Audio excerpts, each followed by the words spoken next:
Do you like new desire becoming? Do you like it enough that you might be willing to come forth into a physical body, into an environment of contrast, for the express purpose of the hatching of new desire? Newer, deeper, fuller, more meaningful. Well, now you put it that way, Abraham. Not so much. And yet here you are in these physical bodies, the larger part of you remaining non-physical. Do you know that? In other words, there is this source energy part of you who eternally continues to expand, because this personality is here sifting through variety and coming to deeper and clearer desires. Because you knew when you made the decision to participate here in this physical format that life would focus you into greater desire. And you so liked that idea because then you remembered that, then you knew. It wasn't a matter of remembering it because then you had not lost sight of it. Then you knew that as new desire hatches, all you got to do is become vibrationally familiar with the new desire, and then manifestation follows. Not eventually, quickly. Sometimes as we visit with our physical friends, and we know we love you very much, that you are really, we love you very much, deep into the details, we love you very much, of manifestation. We know that the manifestation really matters, and we want manifestation to matter to you. It must be really irritating to hear someone who is non-physically focused continue to draw a big circle in the air and tell you it's the vortex and insist that you go in. It's sort of hard to get your thoughts around that. But the reason that we talk about this vibrational version of you that is expanding constantly because of what you're living is because the vibrational version of you is the larger, forever, eternal version of you to whom you must constantly seek alignment. Because this non-physical version of you is who you really are. So we're going to briefly give you the big picture, and then we're going to get right into how you fit into it and the importance of who you are and the importance of the manifestations that you are seeking.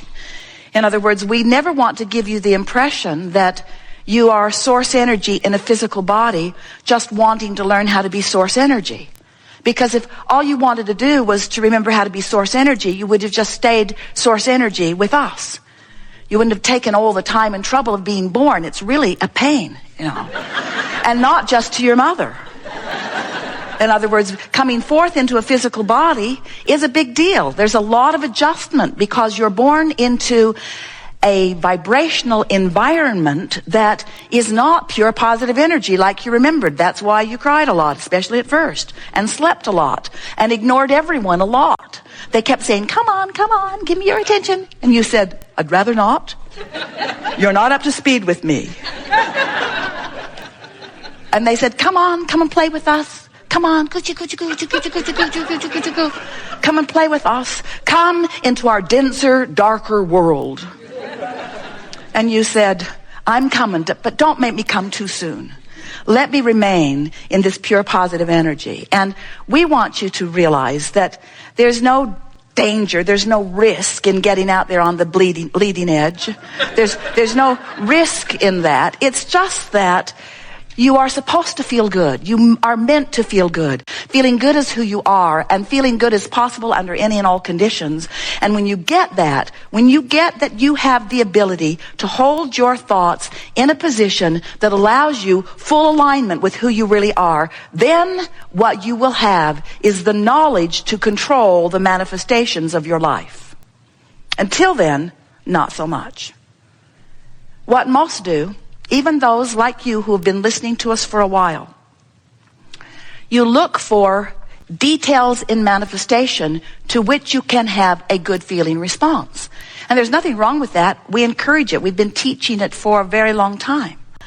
But if you need manifestations to perform for you in a way that evokes from you a good feeling response, now you're creating life by default. Now you're letting the circumstances, you're letting others, you're letting manifestation dictate your alignment, and you want to do it the other way around. You want your alignment to create manifestations, and it's different than you have, for the most part, been playing it. Esther is astonished at how much manifestation has been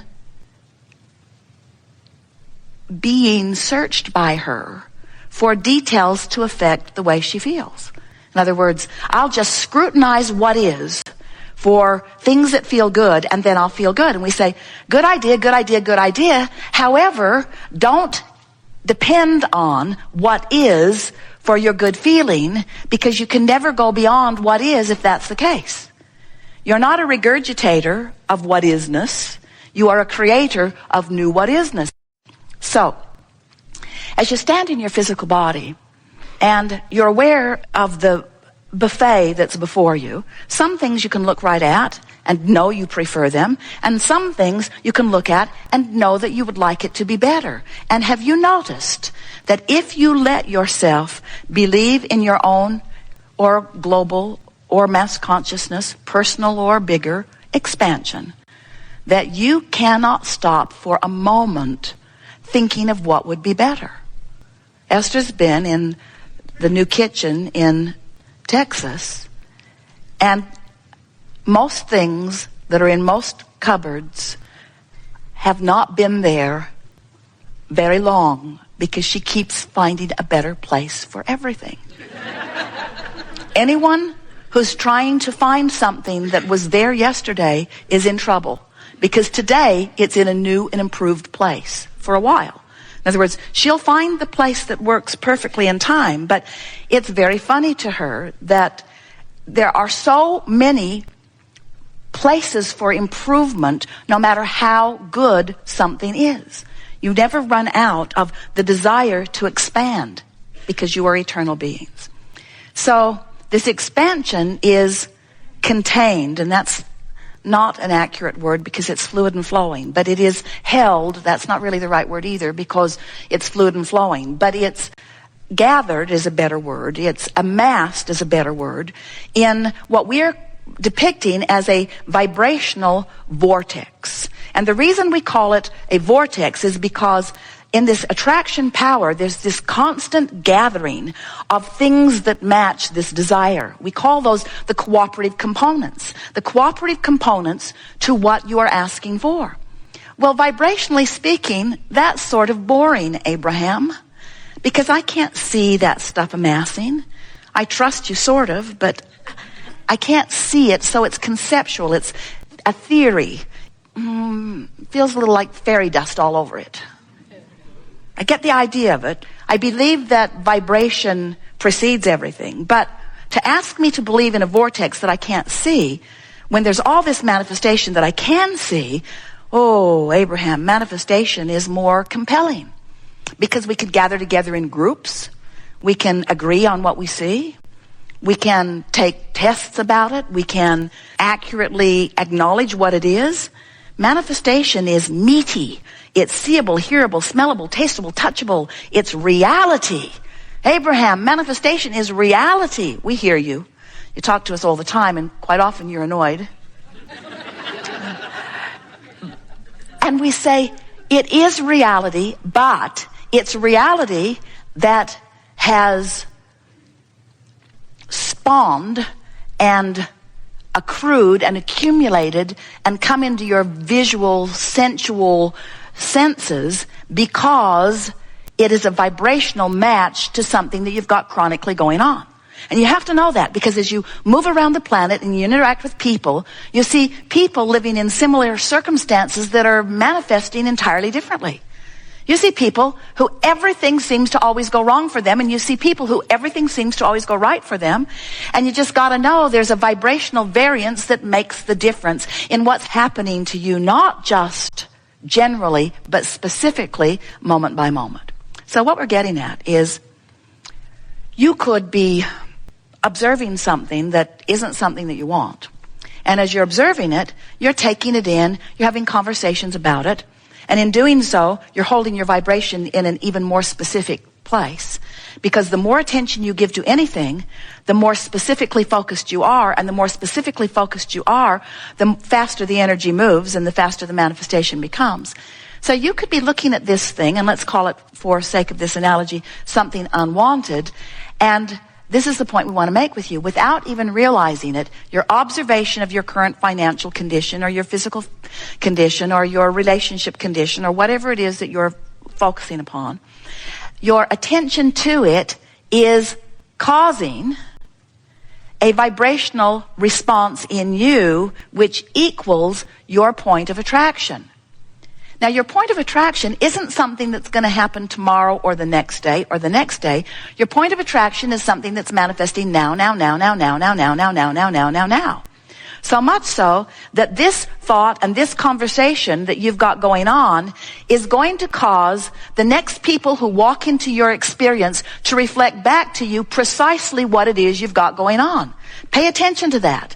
Pay attention to how close on the heels of what you're feeling, especially if you're feeling it strongly, the manifestation follows. And then the real fun is to recognize, either because the feeling didn't feel good or because the manifestation doesn't feel good.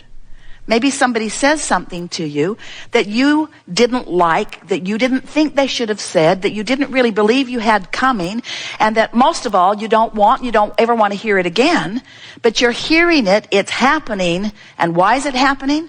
Is it happening because reality has descended on you? Or is it happening in response to a vibrational stance that you've been practicing that you maybe didn't even know you were practicing until it manifested? But here it is. Reality happens. We've seen the bumper stickers. We like this one better. Reality happens.